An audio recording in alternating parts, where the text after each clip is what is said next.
হে মালিক, তুমি আমাদের রক্ষাকারী, তুমি আমাদের রিজিক দাতা।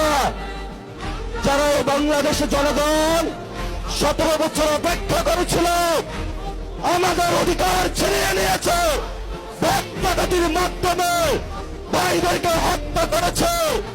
আয়েশার মালিক তোমার মালিকের বিচারে আমরা বিচার রেখে গেলাম। তুমি তাদের দৃষ্টান্তমূলক শাস্তি বাংলার মাটিতে জনগণের সামনে করবে। আমরা আজকে তোমার মসজিদের সামনে বিচার রেখে গেলাম। বাংলাদেশের মানুষ হতাশ হবেন না। লা তাহজান, ইন্নাল্লাহা মানা।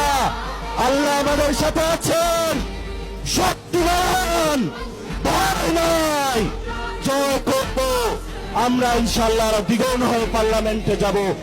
আল্লাহর দ্বীনের জন্য, ভূখণ্ডকে রক্ষা করবার জন্য যে উসমান হাদি জীবন দিয়েছে, আমাদের ভাই উসমান হাদিকে মৃত বলিও না। সে দ্বীনের জন্য, ইনসাফের জন্য, এই ভূখণ্ড রক্ষা করবার জন্য জীবন দিয়েছে।